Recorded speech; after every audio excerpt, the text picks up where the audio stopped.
That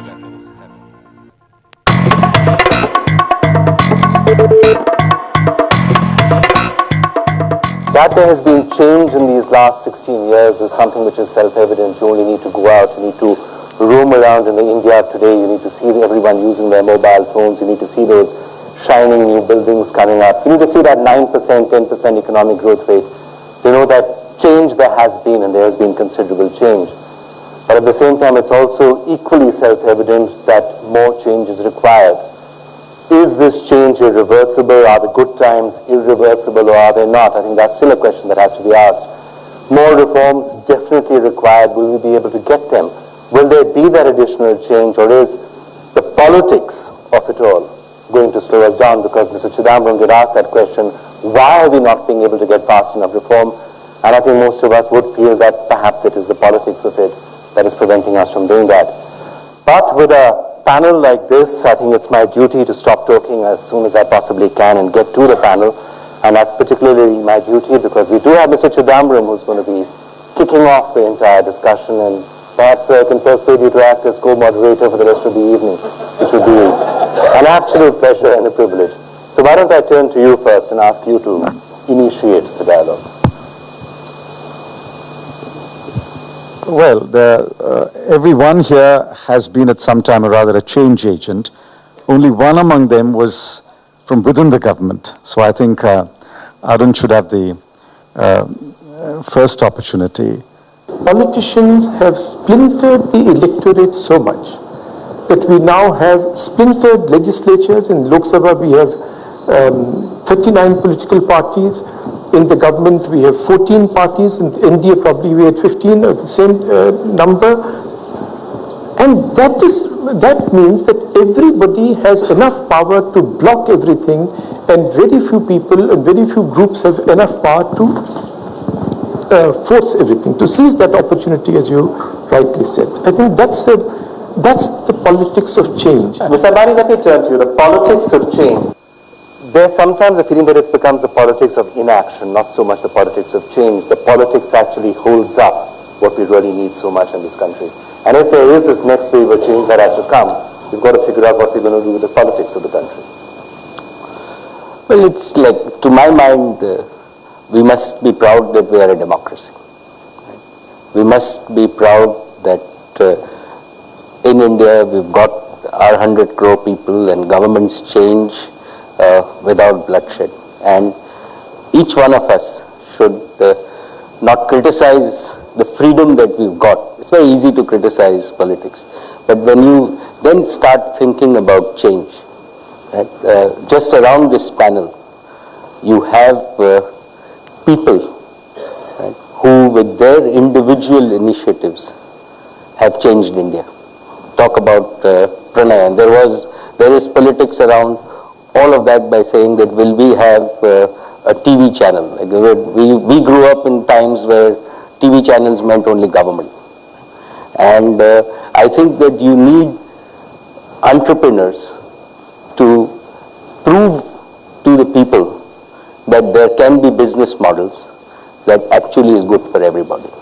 And the same thing we see with Mr. Kamath, and I think NK mentioned it, that today there were times where getting a bank loan for your home, you needed to know somebody in Delhi and make a phone call. Right? Today, the other day I went to a movie in Bombay, and in the interval I was told that, would you I'm willing to give you a home loan, very competitive rates and all that stuff. So that's how people around this panel have changed stuff. Right? Last thing, and I want to say this in terms of Arun Shoriji. He mentioned, and I was very much involved in it, and I think all of you were involved in it, when I started talking about saying we can get 1 crore customers in 1 year on the mobile phone in this country, and this was in 2002, right? And there was the politics of it, but it was he who drove that politics of change. And today, we have 50 crore people with mobile phones. So we can make it happen. I think we should respect what we have, and we have got to have an internal desire to change things, and they will change. Well, Pranay, if I can just turn to you, I've often heard you saying that democracy at the end of the day is one of the great virtues that we have. Democracy now is pushing progress further and further. Now, at some risk, I'm going to take you on that right now publicly. Do you think there's a danger that it could, that in a sense we are continuing to cater to the lowest common denominator? You end up with the politics of inaction, as I said, rather than the politics of action and the politics of change? Actually, Vikram, I think I tend to look at this after reading N.K. Singh's book From the Other End of the Telescope. I often thank the Lord that we have coalition governments and no decisions by politicians. Because no decisions are better than bad politics. And when we have strong governments, I fear for bad politics. It's known that Italy grew at its fastest when it had its period of most coalition governments. I hope that India continues. And looking at through the wrong end of the telescope, or the right end as far as I can see, I honestly put my faith in the electorate, in the voter, and the new voter. In the first 40 years of India, the voter voted back 80% of governments. You could do what you liked and you'd be voted back. That was the danger of democracy. That's when we had only 3% growth rate. In the last 20 years, they're voting out 80% of governments. Only 1 in 5 stay back. It's an aggressive, a demanding, a forward-pushing electorate that is pushing our politicians into action. And if we used to think that our biggest weakness was democracy. Yes, it was in the phase 1 of India, the electorate who was not demanding. But in phase 2, democracy, as Mukesh just said, is our biggest strength, and it will push our politicians into delivering infrastructure. Because when they got on the campaign, what do they hear? Bijli, sarak, pani. We want basically infrastructure. Shekhar, do you agree with that? Or do you think at the end of the day, the coalition politics that you may have, the lots of competing pressures, in a sense, tends to bog you down today as much as it did in the past? Vikram, there is no such thing as perfect politics, just as there is no such thing as perfect economics. But I think a good political formulation is one, or arrangement is one, where there are checks and balances, whereas Pranay says nobody should have the power to make a big wrong decision. Now, in a perfect world, you will have great politics, a very stable government, maybe one party which believes in something, it's predictable. But those things don't happen. For 35 years, we are government of one party with completely predictable policies. And those were disastrous policies. Even for that political formulation, then to change its mind, it needed to be challenged by instability in politics. The government that first started reform in India was a minority government. Because when you cannot take your re-election for granted, you have to perform. And voter is now becoming really smart. He's not just voting for, in fact, he's extended his charter of demands from Bijli, Sadak, Pani. In fact, it's now Bijli, Sadak, Pani, Padhai, Naukri. Education and jobs have got added, and soon enough you will see healthcare, because as a voter gets some basics, she then becomes aware of more that she is being denied. One thing that you find as you travel around the country, that in the poorest parts of the country, say in Bihar, there you find nothing on the wall. When I travel around the country, the best indication of what's happening is writing on the wall. If tractors are being advertised, you are in green revolution country. If bank loans are being advertised, you are in rich countryside. If only each creams are being advertised, then you are in trouble. If the balls are completely empty, as in Bihar, that means nothing is happening. But even there you now find new writings coming up on the wall. And these are all about coaching classes for IITs, IIMs, medical admissions, English medium schools. So I think there is a great new yearning among Indian voters that will drive the change with or without the politicians wanting. And politicians are smart. They will learn from it quickly. Right. Mr. Kamath, do you agree with all of that, or do you think it's exactly being optimistic? Because I think many of us tend to be far more cynical about the Indian politician and where the politics of the country is going to lead us than we might be. I'm not cynical at all. In fact, if I may say, I'm terribly optimistic. The reason is that despite all the challenges, there's always space for change. I think we have seen it repeatedly. A good example was when nothing was open, Pranay said that I'm going to have a television channel. I think when nothing was open, Mukesh said that we will have a large refinery, one of the largest in the world. And in our own small way, we said, we believe banking can be opened up, products can be pushed. And all this happened with all these challenges that we had.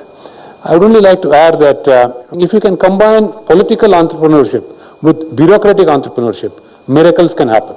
I think it keeps happening all the time. Some are very visible. Some examples of these are very visible. Some are not so visible. But I think it's only because it is happening is it possible for us to grow at this pace.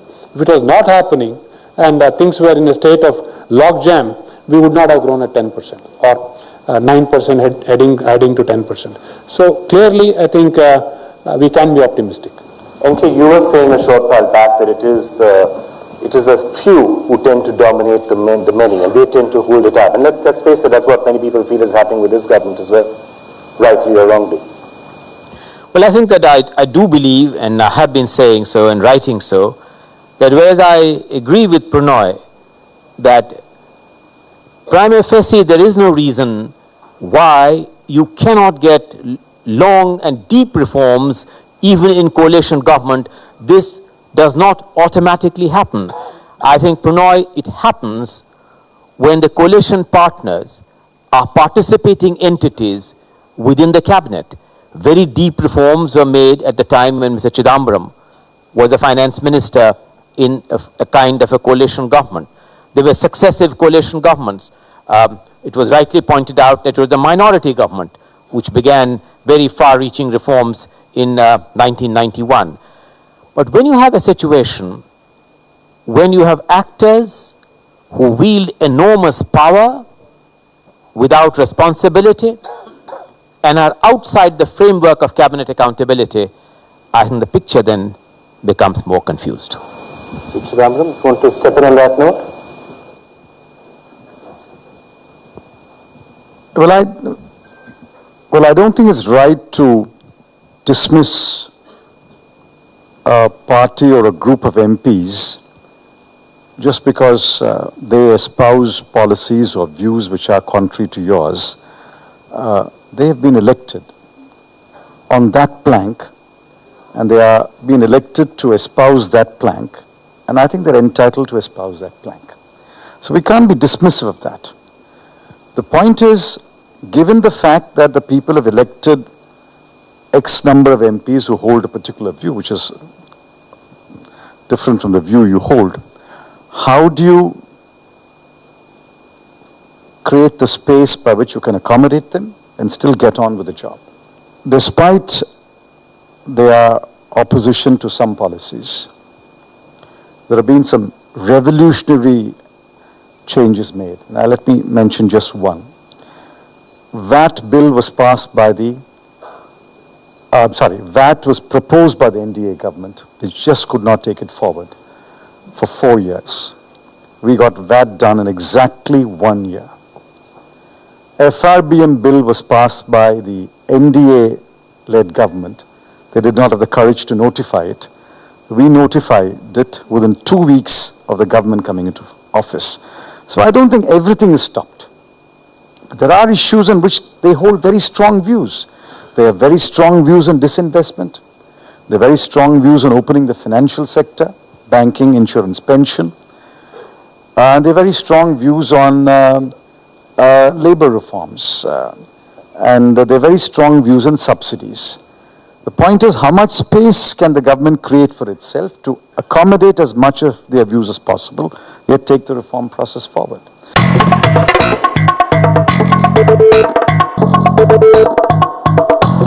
I'd just like to turn our attention now, if we can, for the rest of this panel discussion, to think of the other big ideas. What are the next level of reforms that we need?